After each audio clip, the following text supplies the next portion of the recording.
yo sé que usted oró por mí y se lo agradezco, pero ahora usted tiene que hacer algo que yo le enseño a la iglesia en Colón. Una cosa es orar que Dios use al hombre de Dios, y otra cosa es orar para yo conectar con el depósito del hombre de Dios.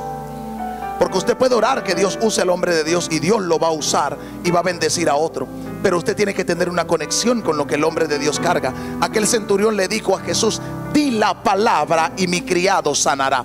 Porque hay una palabra que yo necesito. Empiece a orar. Padre, en el nombre poderoso de Jesús, pongo una demanda en el depósito que hay en el hombre de Dios. Usted necesita una palabra, usted necesita una revelación, usted necesita una fe. Padre, en el nombre poderoso de Jesús, Señor, yo sé que vas a usar al hombre de Dios, pero ahora yo necesito conectar con lo que tú pusiste, Señor, en el depósito del hombre de Dios. Padre, abre los sellos de revelación. Dame, Señor, entendimiento, dame sabiduría, oh Dios, Señor, para conectar, oh Dios, con lo profético que hay en el hombre de Dios, para recibir, oh Dios, Señor, de la fuente tuya, oh Dios, Señor, que están dentro del espíritu del hombre de Dios. Señor, yo recibo tu palabra. Señor, yo abro mi corazón. Señor, yo hago un puente, oh Dios, Señor, desde el depósito espiritual del hombre de Dios a mi depósito espiritual, oh Dios, para extraer lo que hay de ti ahí, en el nombre poderoso de Jesús.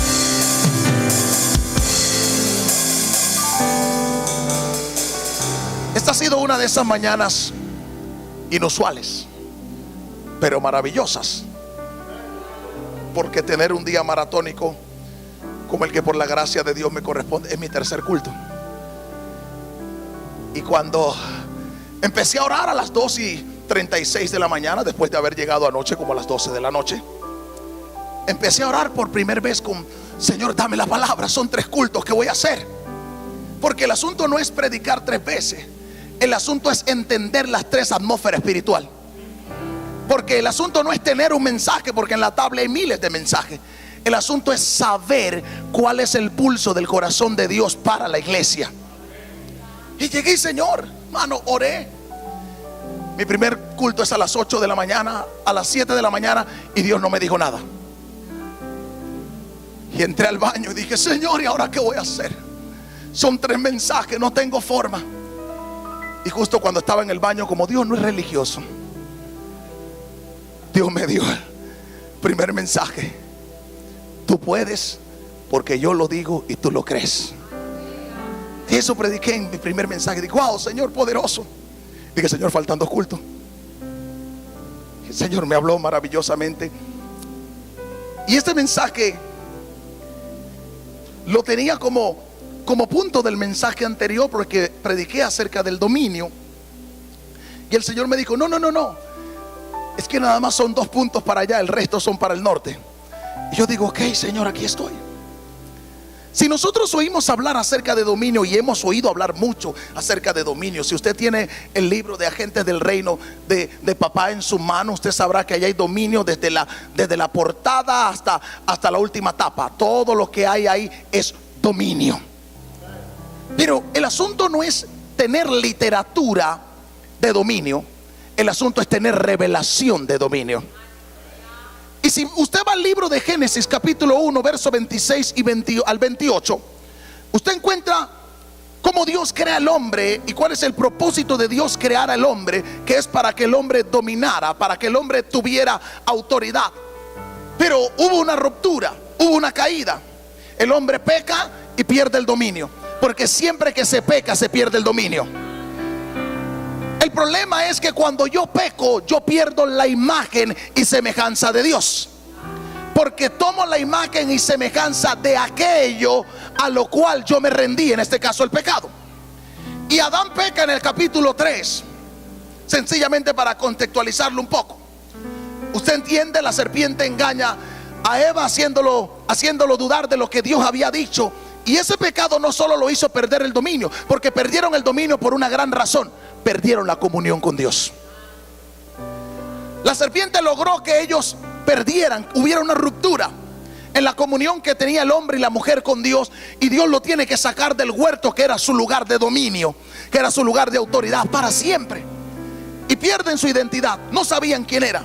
Y cuando yo no sé quién es porque yo no sé de dónde yo vengo. Adán venía del mismo Dios, imagen y semejanza de Dios. Los creó Dios, dice la Biblia, varón y hembra los creó Dios. Y salían de allí. Pero cuando Adán peca, llega una gran confusión. La serpiente le promete a Eva que cuando ella tome de ese árbol y cuando ella desobedezca a Dios, ella va a ser como Dios. Es imposible que alguien que no esté en obediencia a Dios pueda ser como Dios. El mayor engaño del diablo es hacerte creer que si tú desobedeces a Dios vas a ser, porque Dios no es desobediente. Lo que hacía Adán y a Eva como Dios era el principio de obediencia. Y Adán y Eva cae y hace caer a su marido. Usted conoce la historia. Y lo único que descubrieron después de desobedecer a Dios era que estaban desnudos. Y se dieron cuenta que estaban desnudos después de pecar. No descubrieron que eran igual a Dios, porque ellos siempre han sido igual a Dios. Descubrieron que tenían una falta, se habían quitado la cobertura. Pero lo importante no es que se perdió el dominio. Lo glorioso es que el dominio no se quedó perdido. Lo glorioso es que Dios ya había hecho provisión para que nosotros tuviéramos una restauración de ese dominio. Dios ya tenía un plan. Dios sabía que el primer Adán iba a fallar, pero Dios hizo provisión en el postrer Adán.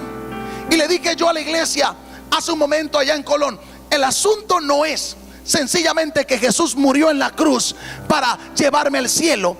Jesús murió en la cruz para que restablecerme el dominio y que yo lo ejerza aquí en la tierra. Escúcheme una cosa, porque el deseo de Dios era que hubiera un representante aquí en la tierra que fuera como Él, que operara como Él, que caminara como Él, para que la naturaleza le respondiera como le responde a Él. Por eso puso a Adán en el huerto. Y el plan de Dios no ha cambiado. Los cielos son los cielos de Jehová y la tierra ha dado ¿a quién? Dile a tu vecino, la tierra es mía. O sea, si usted entiende eso, usted va a caminar en dominio. La tierra, Dios mismo, adrede, le dio orden de que responda al hombre. La tierra está, por eso es que la Biblia dice que la tierra gime y está a una con dolores de parto, esperando la manifestación gloriosa de los hijos de Dios. La tierra está clamando y dice, porque estoy sujeta a vanidad. Pero yo no fui diseñada para estar sujeta a vanidad, sino para estar sujeta a la imagen y semejanza de Dios, que es el hombre en la tierra. Y llama mi atención poderosamente que no solo la tierra gime, sino dice, aún tu espíritu que es de Dios tiene un clamor, y es: toma el dominio, regresa al dominio, toma la autoridad y vuelve a la autoridad. Mire cómo dice Pablo en Romanos 5, 17, 21. Porque es fácil creer que la desobediencia de Adán nos sacó del huerto y le echamos la culpa. Por Adán tengo que trabajar y trabajar duro y tengo que sudar, y por Adán se revela toda la tierra. Eso es fácil creerlo. ¿Cuántas veces decimos, si Adán no hubiera sido cabezón y si Eva no hubiera sido metida, estuviéramos en el paraíso? ¿Usted sabe que el sudor lo trajo la desobediencia? Antes de la desobediencia no había sudor. Imagínense, yo hubiera podido predicar con la misma camisa que tenía esta mañana, pero no podía por la culpa de Adán. Entonces, el sudor lo trajo la desobediencia. Pero eso es fácil creerlo, que Adán pecó y se metió el pecado. ¿Sabe qué es lo difícil creer para los cristianos? Que del mismo modo que un hombre la embarró, otro hombre la restauró, y fue Jesús. ¿Alguien está aquí, por favor? Porque tarareamos que creemos en Jesús, tarareamos que creemos, pero se nos hace difícil a la hora de la manifestación. Y Pablo dice en Romanos 5, 17, 21: pues si por la transgresión de uno solo, escuche esto, uno solo, reinó la muerte, mucho más reinarán en vida por uno solo, Jesucristo, los que reciben la abundancia de la gracia y el don de la justicia.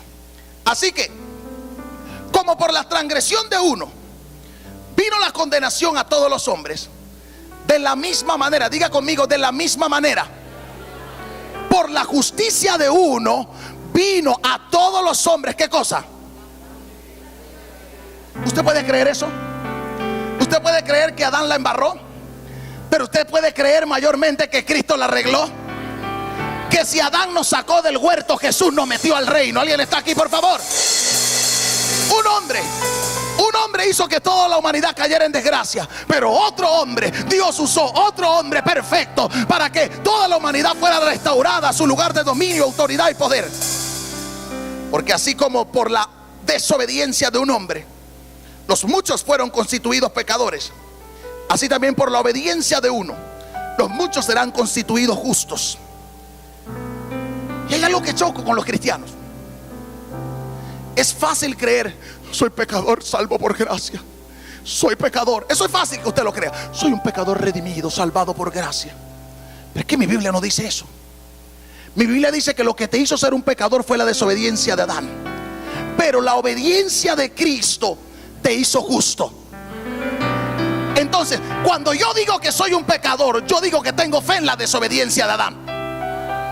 Pero cuando yo digo que soy justo, tengo fe en la obediencia de Cristo. ¿Alguien está aquí, por favor? Porque mi justificación está condicionada a la obediencia de uno solo. Y yo decía, yo choco con ver a un cristiano que dice: soy pecador. Y todos esos cánticos que te aplastan. Eso fue la herencia que te dejó Adán. Pero tú no eres heredero de Adán, tú eres heredero de Cristo. ¿Alguien está aquí, por favor?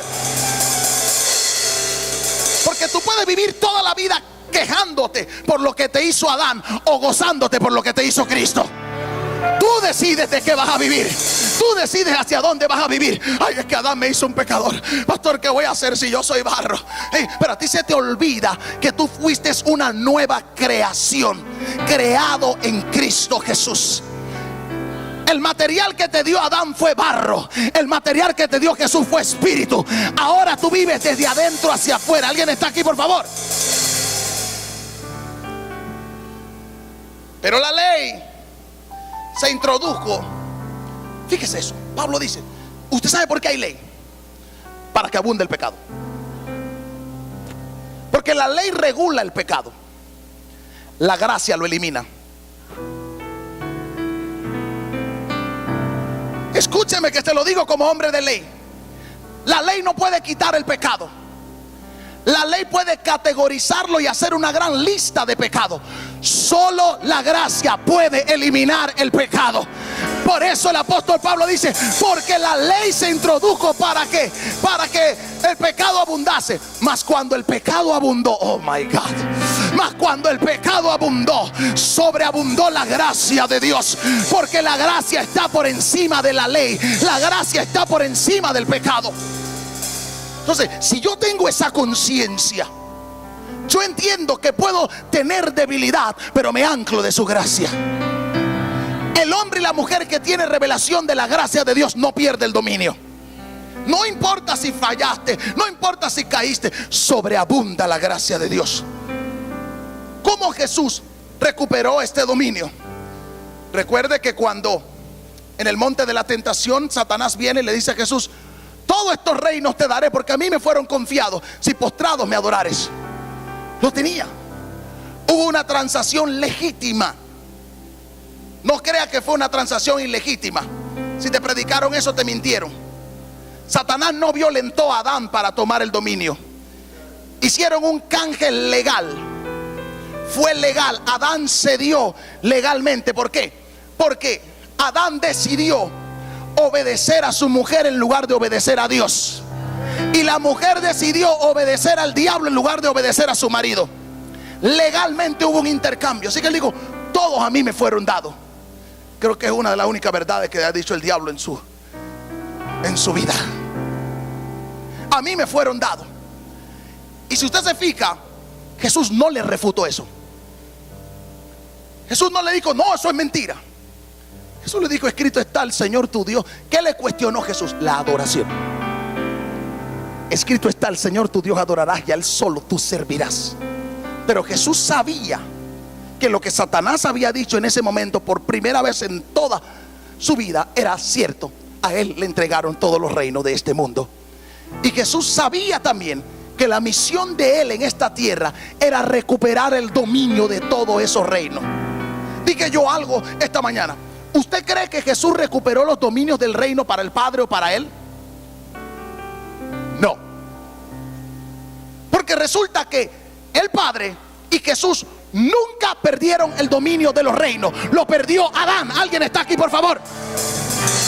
Pastor, ¿qué significa esto? Que Jesús recuperó el dominio de todo para usted y para mí, para que nosotros entonces a través de esa victoria caminemos en dominio y autoridad. Ay, es fácil. Tuyo es el reino, tuyo el poder, tuya es la gloria por siempre. Amén. Eso es fácil. Él es el reino, siempre ha sido de Él. Pero mi pregunta, tu Biblia no dice que Él, Jesús, te hizo para Dios rey. Tengo una pregunta. Si tú, ¿cuál es el requisito para ser rey? Un reino. Hello. La Biblia de alguien tiene ese verso que somos hechos reyes y sacerdotes para nuestro Dios. Ah, y sigue diciendo ese verso. Y reinaremos, ¿dónde? ¿Dónde es mi reino? Ah, no, pastor, eso es cuando Cristo venga en el milenio. Vamos a reinar. Hermano, si usted no sabe cómo reinar aquí, no se vista que usted no va a reinar allá. El ejercicio de dominio, el ejercicio de reino, el ejercicio de autoridad es ahora. Usted tiene que reinar sobre su circunstancia. Usted tiene que reinar sobre lo que lo ataca. Usted tiene que reinar sobre lo que lo amedrenta. Usted tiene que reinar sobre su escasez. Usted tiene que tener conciencia de que yo soy rey, de que yo soy sacerdote. Dos funciones que Jesús restauró: la función de intercesión y la función de gobierno. Tenemos que entender eso y caminar a la altura de eso, por Dios. No podemos ser una iglesia, ay, pobrecita, ay, estoy aquí, ¿cómo está? Aquí estoy agarrando golpes, hermano, resistiendo los golpes. Tú no fuiste diseñado para agarrar golpes, sino para dar golpes. Usted es el que avanza, usted es el que camina, usted es el que posee. Colosenses 2:15, Pablo dice, aquí está lo glorioso: despojando. Usted entiende la palabra despojar: quitar todo, arrancar todo, despojando. Y mira por la categoría que empieza: los principados, a las potestades. Escúcheme, eso no fue un acto secreto. Pregúnteme por qué. Para que nunca la iglesia lo dudara. Los exhibió públicamente, triunfando sobre ellos en la cruz del Calvario. Fue un acto público para que tu dominio sea público. Fue un acto público para que el diablo no te vuelva a engañar de la autoridad que Jesús recuperó para ti. Yo no tengo que pelear en recuperar dominio. Esa tarea ya se hizo. Mi tarea es ejercer el dominio que se recuperó. Pero ¿sabe dónde está el problema de la iglesia? Por Dios, que la iglesia cree que su tarea es recuperar el dominio. No, el dominio ya está recuperado. Tu tarea es ejercer el dominio que ya tú tienes. Tienes que creerte lo que está en ti. No vamos a recuperar el dominio. No, ya esa tarea la hizo. Y qué bueno que no nos la dio a nosotros. Pero tenemos una responsabilidad. Cuando Dios, en el consejo celestial de Génesis capítulo 1 verso 26, dice: hagamos al hombre a nuestra imagen y semejanza, revela en el consejo celestial cuál es el propósito de la creación del hombre. Mi santito bello, si usted no está haciendo eso, usted está malgastando aire en esta tierra. Ayúdame, audiovisual, Génesis 1:26. ¿Para qué Dios te creó? ¿Para qué yo existo? Ay, no estoy aquí, pastor, sobreviviendo, usted sabe. Entonces dijo Dios: hagamos al hombre a nuestra imagen, conforme a nuestra semejanza. Y toca a tu vecino y dile: sé Señor. Y señoré en los peces del mar, en las aves de los cielos, en las bestias, en toda la tierra y en todo animal que se arrastra sobre la tierra. Eso fue la conversación del consejo celestial. Cuando ya ellos dictan veredicto en las cortes celestiales, que se dicta un fallo de aprobado por unanimidad la creación del hombre, imagen y semejanza de Dios, con poder de gobierno y de dominio, Dios pasa a la ejecución, porque todo lo que Dios dice con su boca lo hace con su mano. Versículo 28. Ponme el verso 28 del capítulo 1 de Génesis. Y creó Dios al hombre. ¿Cómo lo habían acordado crearlo? Y semejanza. ¿Lo creó quién? Yo dije algo esta tarde que hasta que la iglesia estremeció. Dios creó varón y hembra. Toda otra creación fuera de esa no es de Dios. Varón y hembra los creó Dios. Verso 28. Y cuando Dios, ya aquí estamos en la ejecución. ¿Y qué hizo Dios? Fíjate que en el consejo celestial no se habló de bendición. No se habló de bendición. Dios dijo: acordamos crearlo a nuestra imagen y semejanza, y lo estoy creando. Pero Dios dijo: es imposible que Él cumpla todo el propósito que nosotros acordamos sin cargar la bendición sobre Él. Por eso es importante no solo la imagen y semejanza de Dios, sino saber que tú cargas la bendición de Dios para la ejecución de los planes de Dios sobre la tierra. Hay algo importante. Cuando tú sabes que tú cargas la bendición de Dios, no hay diablo, no hay brujo, no hay santero, no hay hechicero que te amedrente ni que te mueva, porque lo que Dios bendijo, no hay diablo que lo pueda maldecir. ¿Sabe cómo funciona la brujería y la hechicería? Haciéndote dudar de que tú estás bendecido. Lo primero es: yo creo que a mí me hicieron algo, yo creo que me están haciendo brujería, entonces cuando tú dudas de que tú tienes una bendición eterna, porque la bendición que tú cargas es eterna, entonces el diablo entra y pone su maldición. Pero cuando tú sabes que tú tienes la maldición, di que yo esta tarde, que la bruja revuelva su caldero como quiera. No hay agüero contra Joel Becerra y no hay agüero contra Maranata. Porque lo que Dios bendijo, no hay diablo que lo maldiga. No importa las fuerzas infernales, no importa cómo los consejos infernales quieran hacer. Mientras tú tengas claro que tú estás bendito, no hay brujo que te maldiga, no hay conjuro que te toque, no hay hechizo que te destruya. Pero el diablo siempre quiere hacerte dudar de que tú fuiste bendecido. ¿Y dónde está la iglesia? Estoy buscando la bendición. Yo la tengo. Tú la tienes. Ejecuta desde la bendición que te dio Dios. Ejerce desde la bendición. Volvemos al verso. Y los bendijo Dios. Hello.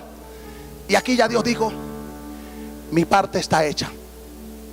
Ahora Dios le estaba hablando, no al consejo celestial, le estaba hablando al hombre. Y le dijo: te creé a mi imagen, te creé a mi semejanza, te puse mi espíritu, no de mi espíritu. Escúcheme, usted no tiene del espíritu de Dios, usted tiene el espíritu de Dios. Pastor, ¿qué significa eso? Dios crea al hombre del polvo de la tierra. Era un muñeco de barro, no había espíritu.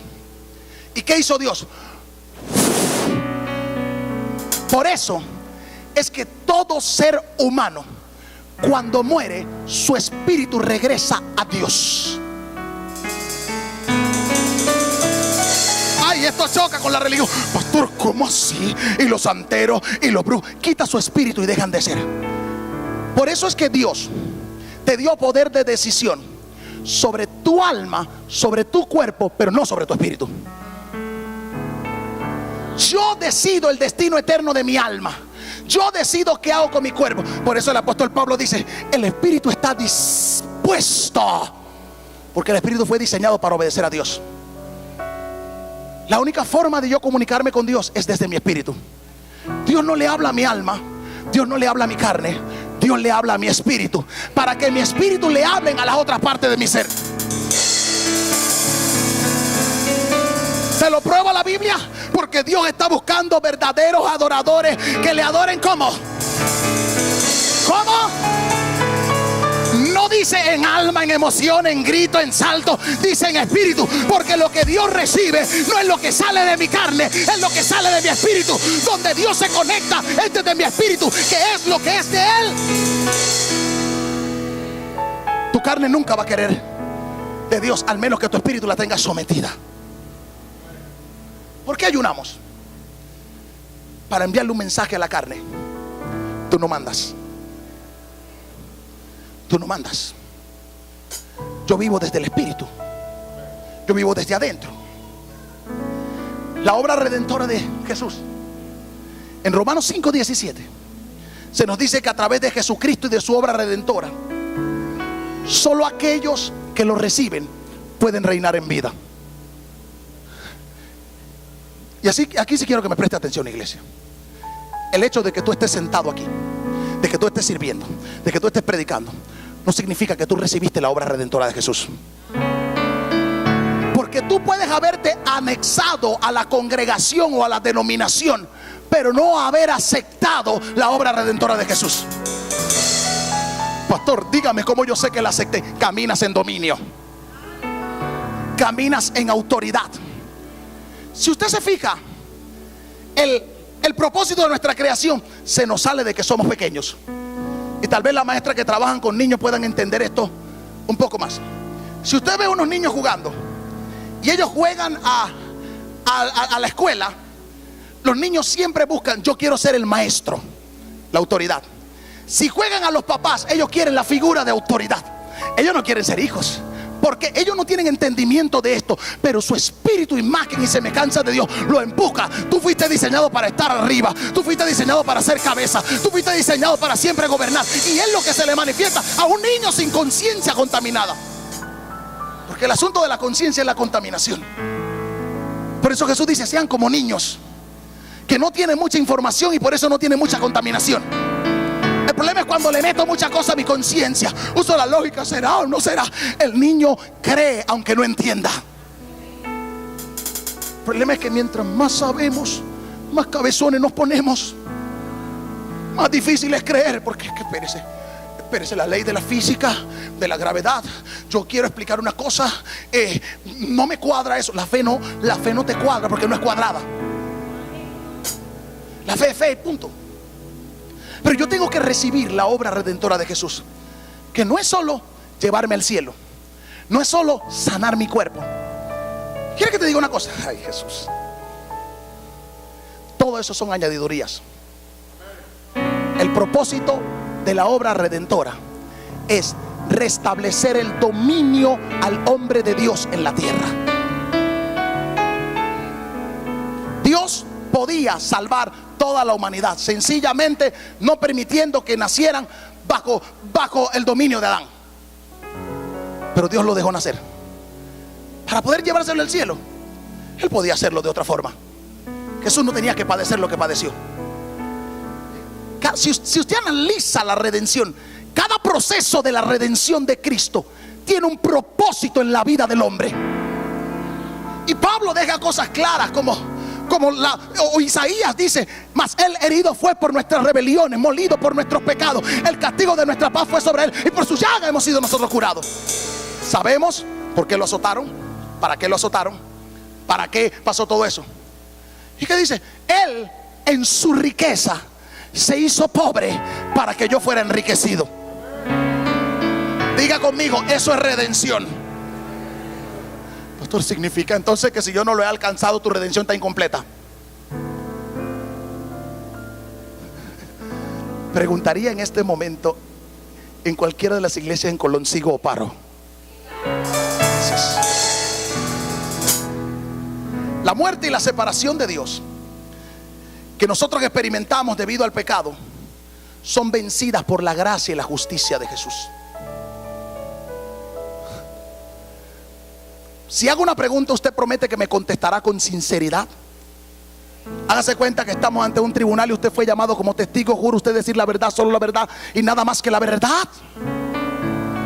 Lo voy a preguntar: ¿alguien aquí alguna vez ha pecado? La manito. ¿Alguna vez alguien de estos que pecaron alguna vez en su vida sintieron que su pecado hizo un abismo entre ellos y Dios?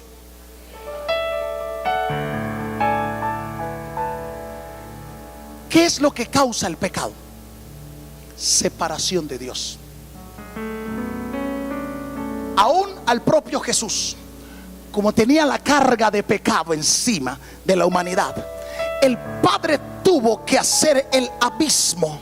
Y fue la única vez en la historia que Jesús experimentó el abandono del Padre. Escúchame, el Padre le quitó presencia, el Padre le quitó absolutamente al propio Hijo unigénito, que él dijo: Dios mío, ¿por qué me has abandonado? Cuando yo peco, se abre un abismo entre Dios y yo. ¿Por qué? Porque Dios es santo y de ninguna forma puede, por más amor que tenga, su amor no puede impedir su santidad. Y es donde muchas veces nos confundimos. Es que Dios me ama, Dios, y todo eso es real. Pero Él dijo: sé santo porque yo soy santo. Yo te amo, pero aborrezco tus obras, aborrezco tu pecado. Tu pecado me impide tener comunión conmigo. ¿Alguien aquí es casado? Un ejemplo bien gráfico. Suponga que usted sabe que su esposa se acostó con otra persona, estuvo con otro hombre, y su esposa viene a casa y viene a querer acostarse con usted. ¿Cuál sería su reacción? Yo le voy a decir claramente: eso no va a pasar. Ella podrá tener relación con los ángeles porque se la envió a Dios rapidito. Cuando yo peco, equivale a un acto de adulterio contra Dios, porque me acuesto con otra cosa, otra persona que no es Dios. Entonces Dios hace una separación. Y si yo no tengo comunión con Dios, no puedo disfrutar el dominio de Dios. No puedo disfrutar el dominio de Dios. Voy más allá. Si usted se divorcia de su esposa ya no tiene derecho sobre las cosas que son suyas. Ahorita, mientras estamos casados, ella puede ver las cuentas, puede transferir, puede hacer lo que le dé la gana, puede disfrutar de todo el dominio. Pero eso no va a pasar, ni siquiera hipotéticamente. Pero para que nadie se sienta ofendido, tengo que usarme a mí mismo. Sí, eso no va a pasar. Esa muchacha va a estar conmigo si Cristo no viene los próximos años. Llevamos 23 y seguimos contando hacia arriba por la gracia de Dios. Y ella está tranquila. ¿Sabe por qué? Porque ya yo le prediqué a ella la diferencia entre la guerrera y la aventurera. Y ella sabe que su guerrero no se revuelca con aventurera. Se lo regalo a los hombres: nunca cambies una guerrera por una aventurera. Hermano, ¿cómo te va a cambiar a alguien que creyó en usted cuando ni usted mismo creía en usted? Que fue con usted cuando usted no tenía fuerza para ir, por una que recién llegó porque vio frutos en el árbol. Pero hubo una que creyó cuando apenas el árbol era semilla, y creyó que iba a crecer, que se iba a hacer fuerte y frondoso. Eso es de otro costal, ni sé por qué te lo estoy diciendo. Voy a volver al dominio.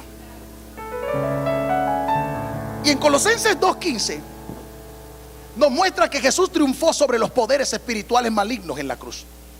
Y su victoria sobre el pecado y sobre la muerte fue lo que restauró el camino para que la humanidad recuperara su posición de autoridad y de dominio.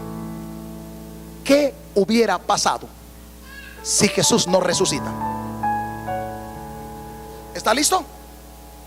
La victoria no está en la muerte. La victoria está en que Él resucitó.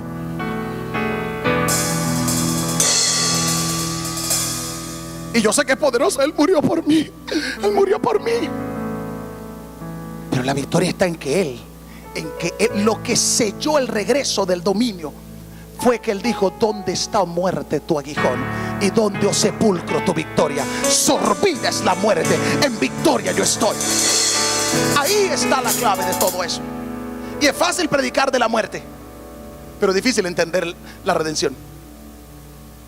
Le dije yo esta mañana en el primer culto a la iglesia, el asunto es que la iglesia cree que el que se metió dentro de ella fue el rubio de Galilea que caminaba por ahí. Ese no es el que tú cargas dentro.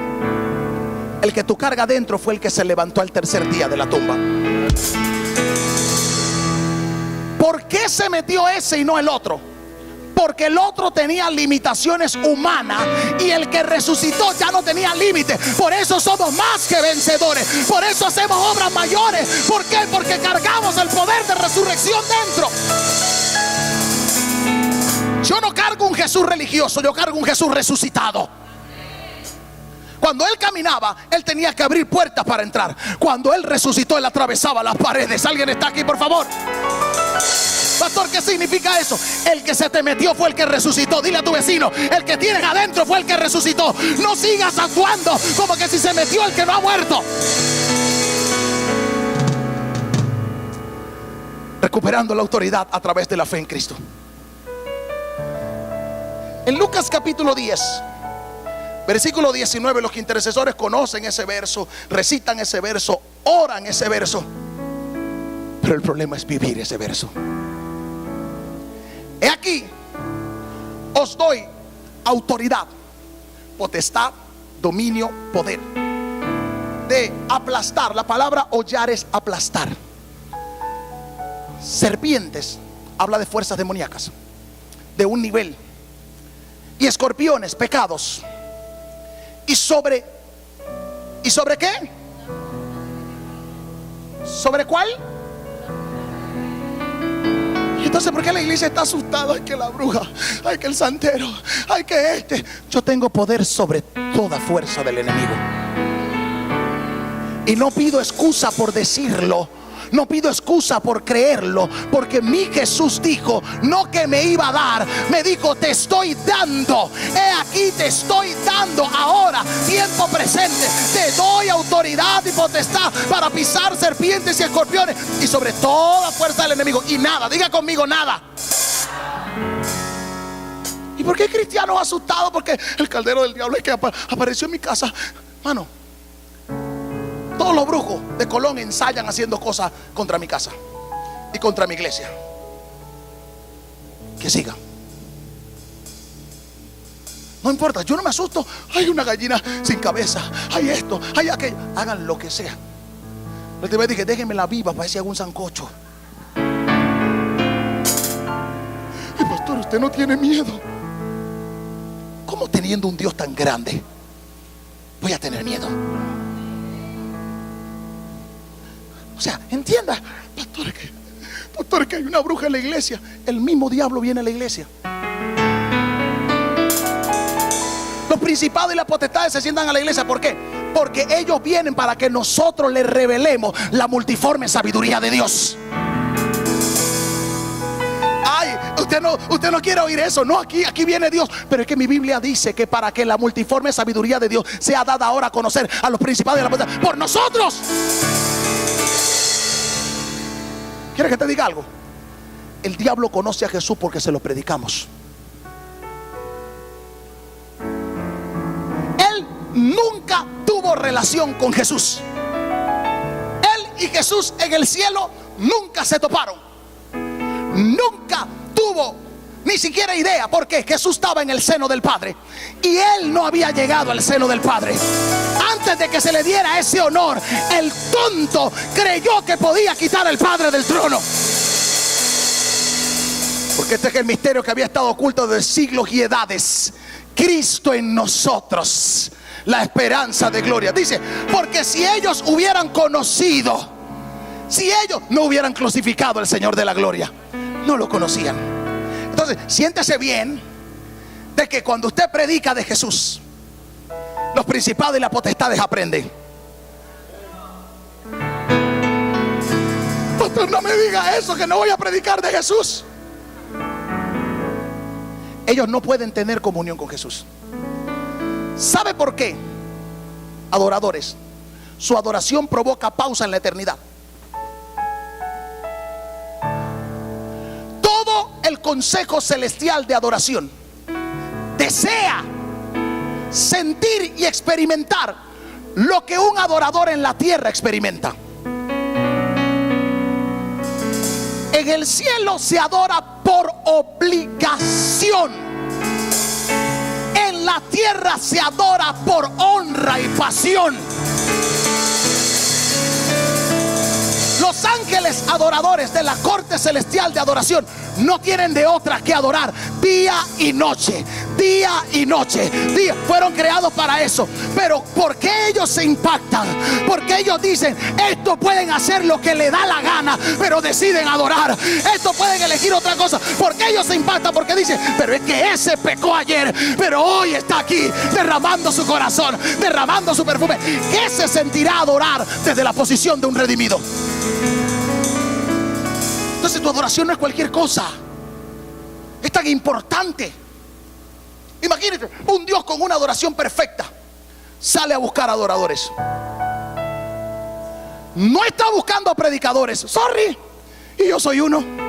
No está buscando intercesores, pero está buscando verdaderos adoradores. Para que, y dice Jesús, porque es necesario. Toca a tu vecino y dile: tu adoración es necesaria para Dios. Y yo sé que siempre decimos: Dios no necesita la adoración de nadie, pero mi Biblia dice que es necesaria. Por eso tú no te puedes quedar callado en los momentos de adoración, porque tu adoración es necesaria. Se cuenta con tu adoración en el cielo. El Padre dice: oh, aquí está lo que estoy buscando, aquí encontré lo que estoy buscando. Y eso es lo que provoca una manifestación de gloria desde el cielo a la tierra. Porque cuando el Padre encuentra lo que está buscando, se detiene ahí. Y cuando el Padre está siendo complacido de su gloria, salen destellos. Y es lo que nosotros sentimos, que nos quebrantamos, que lloramos, y hay momentos de presencia, y hay un cambio de atmósfera. ¿Sabe qué es? La alegría del corazón del Padre. Perdóneme, pero yo no puedo predicar sin hablarle de adoración. Adoración tiene que cambiar. Le dije el viernes a la iglesia en Colón qué era adoración, o cómo honrar a Dios a través de la adoración. Esta autoridad que habla Lucas 10:19 es un regalo para aquellos que creen en Jesús.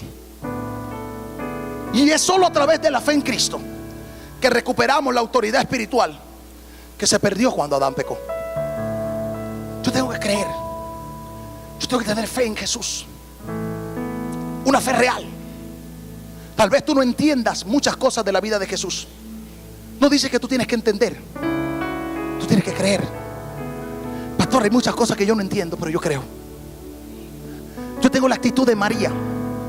Ella dijo: ¿cómo será esto? No lo entiendo. ¿Y qué dijo María? ¿Sabes qué? No me lo tienes que explicar. Yo voy a creer que se va a hacer conmigo como tú lo estás diciendo. Y cuando Dios provoca, cuando Dios encuentra a alguien así con la actitud de María, puede gestar algo grande en tu vientre. La fe en Jesucristo es lo que nos permite resistir y vencer la fuerza del enemigo, que buscan mantenernos en esa esclavitud del pecado y en esa derrota espiritual. Ahora, no solo Cristo en su resurrección recuperó el dominio. ¿Están listos los intercesores? ¿Están listos los adoradores en la iglesia?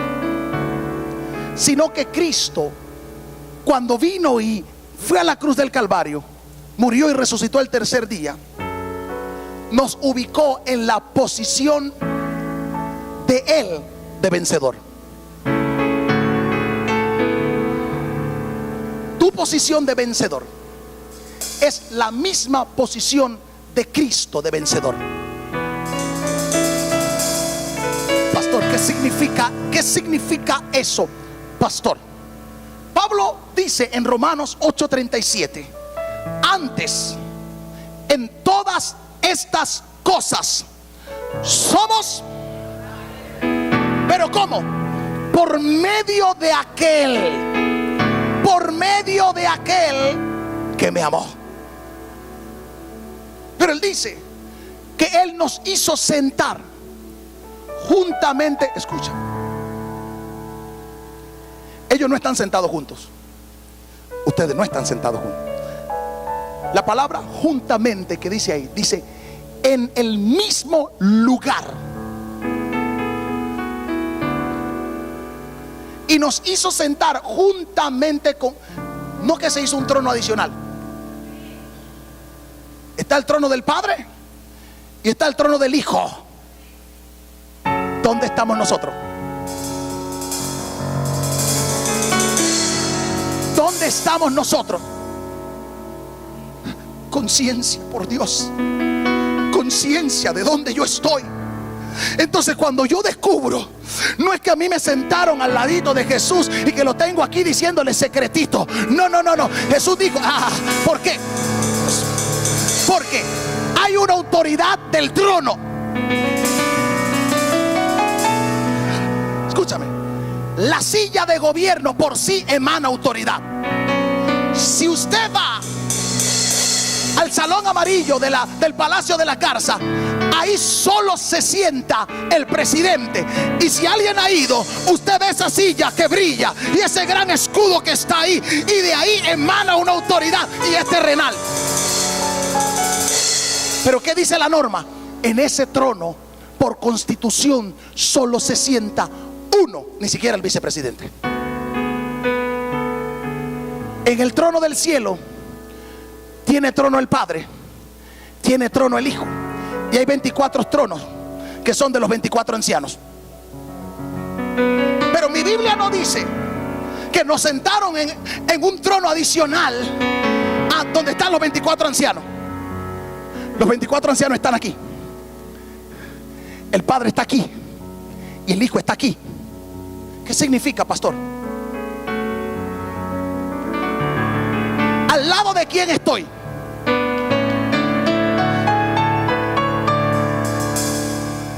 Porque estoy en el trono de Hijo. Diga conmigo, estoy en el trono del Hijo.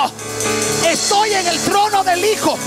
Para que yo sea heredero, tengo que sentarme en el trono del Hijo. Para que yo tenga dominio, tengo que estar sentado en el trono del Hijo.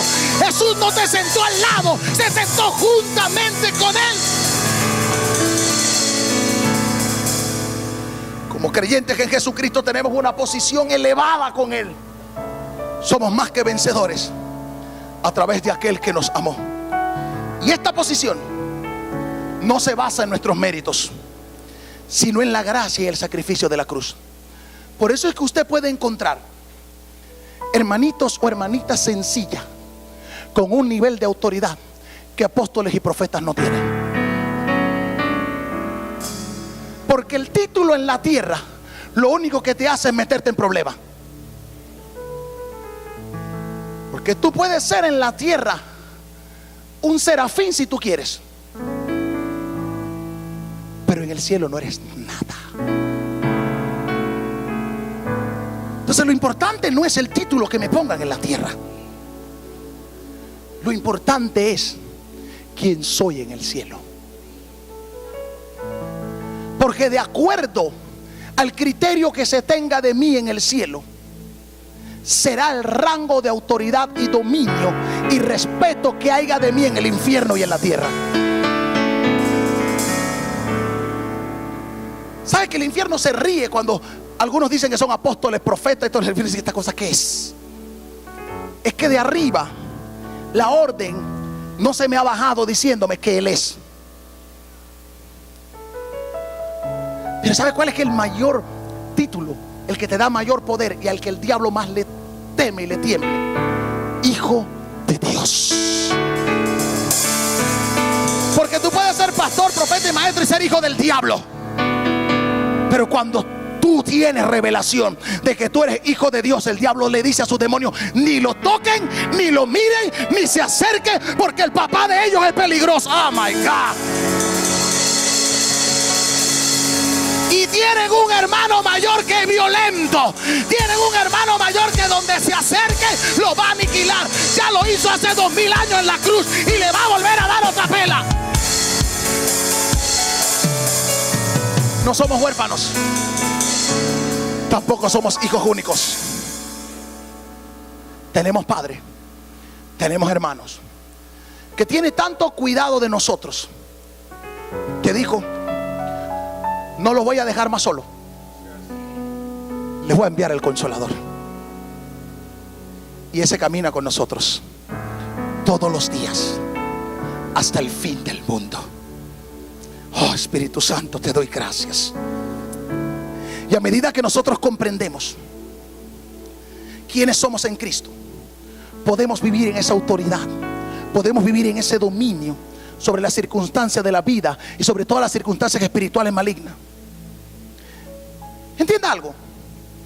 Esa autoridad no se trata de controlar a otros, sino de vivir en la plenitud que Dios ha destinado para nosotros como sus hijos. La autoridad que yo tengo no es para controlar a nadie. Es más, porque si esta autoridad no me controla a mí, no es apta para controlar a nada, ni una mosca. Un montón de gente que anda descontrolado, con deseos descontrolados, con emociones descontroladas, y creen que van a controlar multitudes. Eso no va a pasar, porque es solo la restauración de Cristo que nos permite recuperar el dominio que Adán perdió y vivir esa plenitud en nuestra identidad como hijos de Dios. En esta restauración de dominio se logra a través de la fe en Jesús y del entendimiento de nuestra posición. Pastor, ¿cómo recupero ese dominio que yo perdí? Ahora, el dominio ahora no lo perdió Adán. El que Adán perdió, ya Cristo lo recuperó. El asunto es el que tú perdiste cuando Jesús te lo entregó.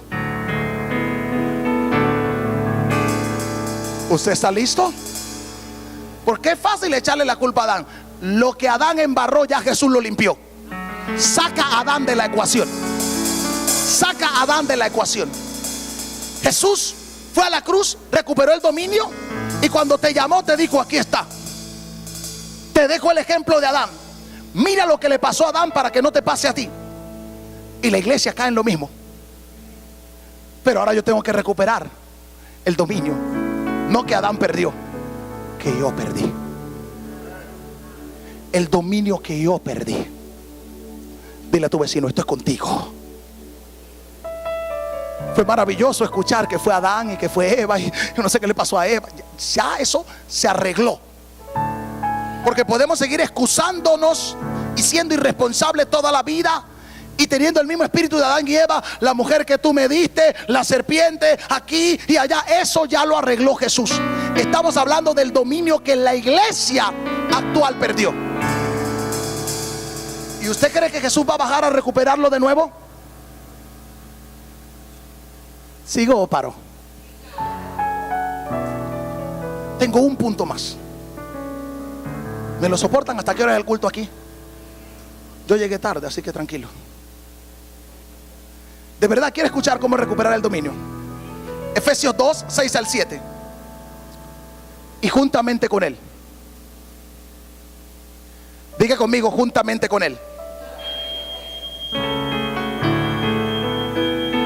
Tranquilo, que no es la trompeta final, porque todavía hay que recuperar el dominio que se perdió.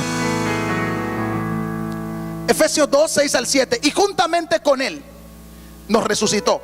Stop. ¿Cómo resucito juntamente con Él? Porque me morí juntamente con Él. ¿Qué significa, pastor? En la cruz del Calvario Jesús me cargó dentro. Por eso es que se me puede adjudicar como mío la redención. Me morí. Diga: me morí con Jesús, pero resucité con Jesús. ¿Qué significa, pastor? Que mi vida limitada se quedó en la cruz. Voy a volverlo a repetir. Y juntamente con Él nos resucitó. ¿Cómo voy a resucitar juntamente con Él? A menos que me haya muerto juntamente con Él. Y asimismo, ¿cómo? Resucitado, nos hizo sentar. ¿Dónde? Te explico algo rapidito, intercesor, para que tú entiendas y sea efectivo cuando tú entras. Hay una atmósfera que se llaman las regiones celestes, que es donde está Satanás y toda su turba de demonios. Antes de ella está el cosmos o la constelación, que es donde está la luna, la estrella, todas esas cosas que tú puedes ver aquí, a ver si va a llover. Después de eso está las regiones celestes. Después de las regiones celestes están las regiones celestiales. No es lo mismo. Diga conmigo, cuarta dimensión. ¿Dónde estoy sentado yo? ¿Sabe dónde está el problema, intercesor? Que yo quiero hacer todo desde la constelación celeste o desde las regiones celestes. Ahí yo no funciono, porque ahí no tengo autoridad. Yo estoy por encima, para cuando yo diga: hey, quítate que va bajando la bendición, quítate que va bajando la unción. Desde ahí es mi batalla, desde ahí es mi victoria. Y así mismo nos hizo sentar en los lugares celestiales. ¿Con quién? Me morí con Él en la cruz, resucité con Él al tercer día, ascendí con Él al trono del Padre y estoy ahí sentado. De ahí no me he bajado. Desde ahí, ahí estoy. Desde ahí opero, desde ahí adoro, desde ahí predico, desde ahí hago todo. Porque yo sé que donde yo me baje, la otra atmósfera yo no la conozco. Tendría que ser astronauta para conocer la constelación, y no soy. Así que no quiero nada que hacer por ahí. Pero la atmósfera que yo me conozco es la de arriba, porque mi espíritu viene de arriba. Por eso es que todo en ti te ala hacia arriba. Ahora, cuando nosotros, diga conmigo, caminando en la autoridad restaurada. Necesito que agarres esto, porque lo que yo estoy viendo sobre ti ahora, tu mente natural te está, pero tu espíritu se está golpeando contra el techo, que quieres salir de tu cuerpo. Porque Dios quiere que camines desde ahora en adelante en la autoridad restaurada. ¿Sabe cuál es el problema? Que nosotros paseamos en la autoridad restaurada, y son los momentos de gloria. ¡Wow! Cayó la unción, la presencia, me paseé por ahí. Pero Dios quiere que yo camine en la autoridad restaurada, para que cuando yo camine se sienta la esencia y se sienta la presencia de lo que yo cargo dentro. Y en Efesios 2:6 la palabra de Dios nos dice que Dios nos ha hecho sentar en los lugares celestiales en Cristo Jesús. Ya no camines en la autoridad caída, camina en la autoridad restaurada. Porque yo no puedo, porque yo no puedo ser como el pastor fulano, como mengano, como perenciano. Porque tú fuiste diseñado para ser como Jesús. No importa la gracia que tenga otro, la revelación que tenga otro, yo la tomo y la añado. Y yo la tomo y si yo no soy un tonto, yo la tomo y la voy añadiendo y la voy agarrando. ¿De dónde salió esto? Me comí 4 veces en mi semana de ayuno el libro Agentes del Reino de mi papá. Y vaya al libro y compárelo con mi mensaje. No es lo mismo, porque se te añade más. Pero como yo no soy un tonto, yo me como lo que sale de los hombres de Dios. ¿Sabe que muchos de aquí deberían de estar volando si tuvieran humildad para agarrar lo que sale de los hombres de Dios? ¿Por qué? Porque Dios lo que pone en nosotros es para maximizarlo en ustedes. Diga conmigo, nunca más. Esto significa que como creyentes nosotros compartimos la posición exaltada de Cristo en su reino espiritual. Diga, soy exaltado. Y yo sé que eso le cuesta creer a la religión. ¿Cómo yo voy a ser exaltado, pastor? Eso es como falta de humildad. Le dije yo a la iglesia esta tarde en Colón que equivale a pisotear el sacrificio de la cruz de Cristo, creer algo que tú no eres. Yo no soy nada, yo no valgo nada, yo no puedo nada. ¿Sabes lo que está diciendo? Lo del Calvario fue una porquería y una mentira. Cuando te vienen esos complejos de inferioridad, esas crisis existenciales, ¿sabes lo que tú le estás escupiendo la cara al sacrificio de Cristo en la cruz del Calvario? Porque es que yo no soy nada por lo que yo soy por lo que Él hizo. A mí se me transfiere, se me añade, se me cuenta como justicia lo que Él hizo. No importa si me siento aplastado, no importa cómo yo me siento, lo que Él hizo me hace ser más de lo que yo siento. demasiado sensacionalismo dentro de la iglesia. Es que hoy no me siento bien. Es que hoy no me siento bien. Tú no fuiste llamado a sentirte. Tú no, esto no es por sentimiento, esto es por fe. Yo no siento, pero yo creo.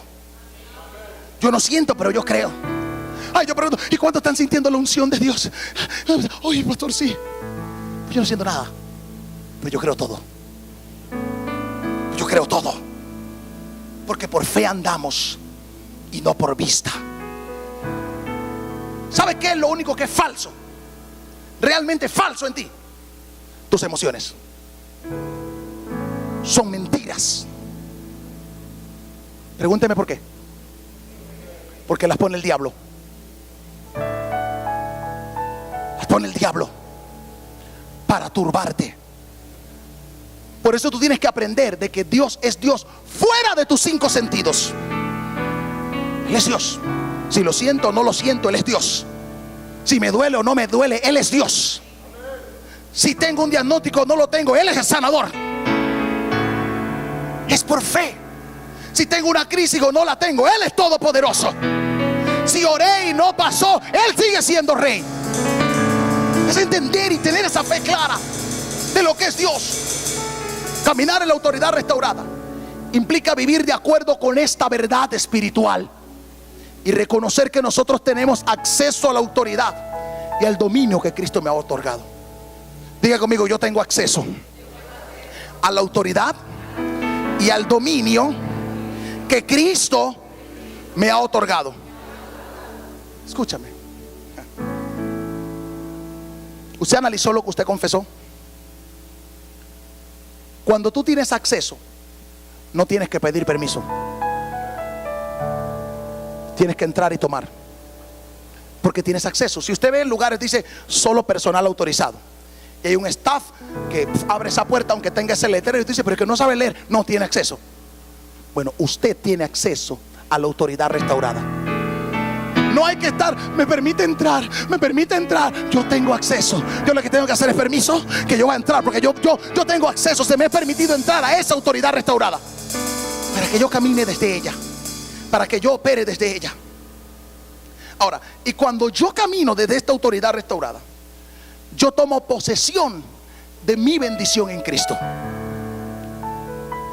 Nunca voy a poder tomar posesión de mi bendición en Cristo hasta que yo no camine en autoridad restaurada. Ayúdame con Efesios 1, versículo 3. Estos versos no los tengo aquí, así que dependo de audiovisual. Efesios 1, 3. Y después busca por ahí segunda de Pedro 1, 3 al 4.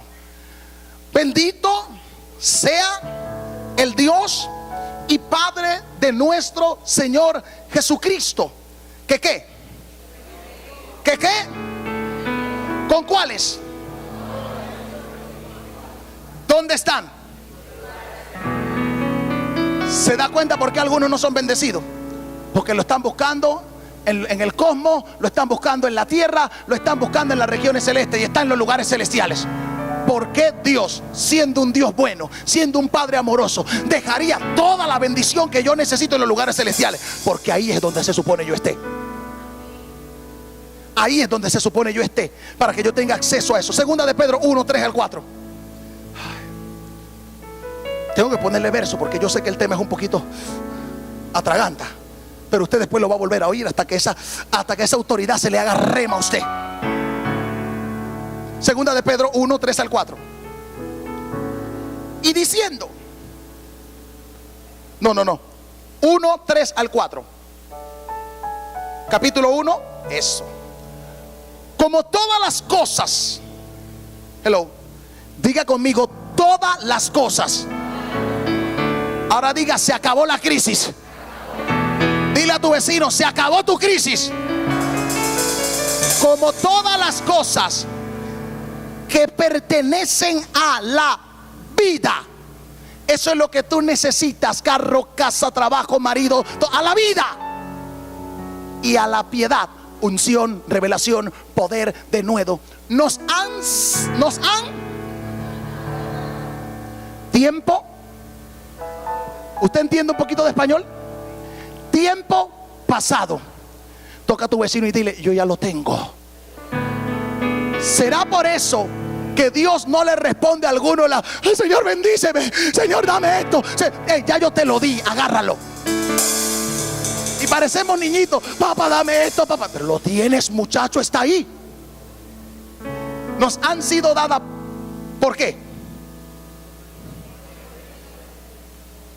Mediante, aquí está. Aquí está como acceso. Diga conmigo: revelación. Mediante el conocimiento de aquel que nos llamó por su gloria y excelencia. ¿Por qué no tengo todas las cosas que necesito? Revelación. Revelación. Y el diablo quiere robarle la revelación a la iglesia y hacerle una iglesia emocional, de brinco, de salto, con mensajes vacíos que no tienen nada. Por eso es que el diablo ataca a los verdaderos hombres de Dios que tienen verdadera revelación, como nuestro Padre espiritual. Porque el diablo sabe que con lo único que tengo acceso a todo es con conocimiento, con revelación de Jesús. Con esa revelación de Jesús. Y Efesios 1:3 nos dice que Dios nos ha bendecido con toda bendición espiritual en los lugares celestiales. ¿Qué significa eso, pastor? Que todas las bendiciones de Dios están disponibles para nosotros, siempre y cuando nos metamos en Jesús. No hay límites. Todo lo de Dios es mío si me meto en Cristo. No si me meto a la iglesia. Tengo que esconderme en Él. Tengo que estar dentro de Él. Esta semana pasada, que era mi semana de ayuno, el Señor me habló tanto. Yo nunca había experimentado el hecho de que en una semana yo podía tener un libro completo, de tapa a tapa, hecho, empezado de cero, y de un tema tan como lo es la honra. Si alguno de ustedes tiene humildad y ha escuchado mi mensaje del viernes y de los últimos viernes, se da cuenta que me tiene Dios de cabeza ahí. Y cuando Dios empezó a hablarme acerca de eso, y Dios me dijo: siempre que te atrevas a meterte en mi hijo, no habrá límite en lo que yo te puedo confiar.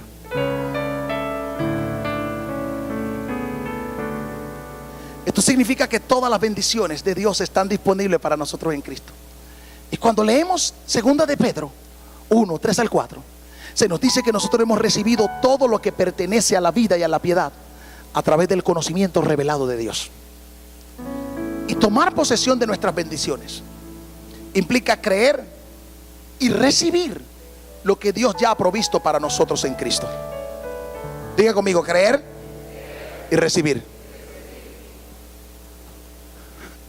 ¿Sabe cuál es el problema de Maranata?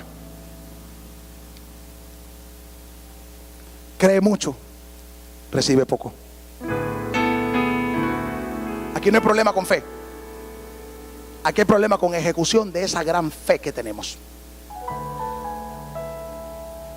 Es creer y recibir. Yo ayer platicaba con papá y yo le decía: si Dios me tratara a mí como lo trata a usted, yo ya no fuera ni siquiera cristiano. Porque resulta que para usted la fe es como el aire que usted respira.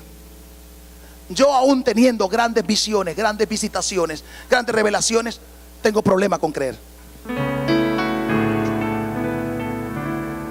Mi papá dice: nene, con esa cosa que Dios te da a ti. Y yo digo: papá, Dios sabe por qué me lo da a mí, porque si no, no estoy aquí. Con toda humildad. Yo todavía tengo áreas de mi vida que soy como Tomás. Quiero meter mi mano en el hueco de tu mano y quiero ver tu costado que fue perforado. Pastor, pero como Tomás. ¿Quién conquistó la India? ¿Quién conquistó la India? Jesús vino: Tomás, mete tu mano. Mira mi costado. Señor, mi Dios. Tomás, porque has visto, has creído. No importa por la razón que sea, lo importante es que creas. Y lo tomamos como una recriminación. Pero digo: ¿sabes qué? doblemente dichosos. Nótese, bienaventurado significa doblemente dichoso. O sea, tú eres dichoso porque tú tuviste la experiencia y esa experiencia ancló tu fe. Ay, Dios mío, me metí en problemas con la religión. Pero doblemente dichosos son los que no vieron y creyeron. Entonces, por eso es que yo le digo a papá, usted es doblemente dichoso porque usted no ve y cree todo. Yo soy bienaventurado porque viendo creo, tocando creo. Pero ¿cómo yo puedo ejercer dominio en diferentes áreas de mi vida? Lo primero, mi vida de oración tiene que cambiar. Mi vida de oración tiene que cambiar. Yo tengo que ser sincero con Dios y arrepentirme de mi hipocresía de oración, y arrepentirme de una retórica vacía, y reconocer, Señor, todo esto que yo estoy haciendo son balbuceos porque ni siquiera yo mismo lo creo, y pego gritos y salto, y yo necesito una experiencia. Me dijo un gran hombre de Dios africano: ¿tú quieres experimentar a Dios? Enciérrate y no salgas hasta que Él aparezca.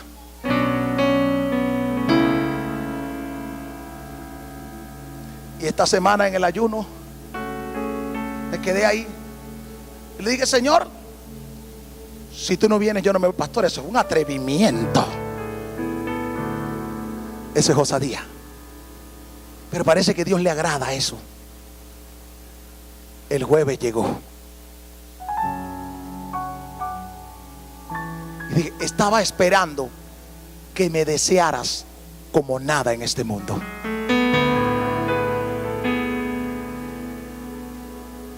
Porque es que, ay, Señor, yo te deseo. Ven, Señor, como dijiste.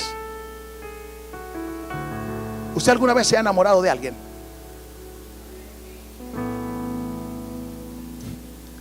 ¿Alguna vez se ha enamorado de alguien y no ha sido correspondido de ese alguien? Estamos en la presencia de Dios, no nos hemos ido de la presencia de Dios. Así que ahí no se miente.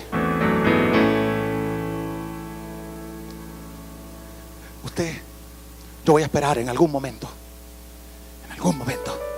Y tú haces todo para llamar su atención. Me va a mirar. Me va a mirar. Me va a mirar. Y estás ahí. Y estás ahí. Y tú no te rindes. Yo no me voy a rendir. Yo no me voy a rendir. Yo voy a estar ahí. Entonces, si yo quiero algo de Dios, yo tengo que buscarlo hasta que aparezca. Tengo que tener el atrevimiento de Moisés: si tu presencia no va conmigo, yo no voy a ningún lugar. No me muevo a ningún lugar. Yo quiero tu presencia, yo no quiero tu milagro. ¿Por qué Dios le confió a Moisés los milagros que le confió? Porque Moisés, Dios le dijo: ¿sabes qué? Yo había dicho que iba y lo iba a sacar. Ok, yo voy a cumplir mi palabra. Voy a mandarte un ángel que lo saque. Moisés dijo: espérate. Lo que a mí me enamoró de ti fue que viniste conmigo en la zarza.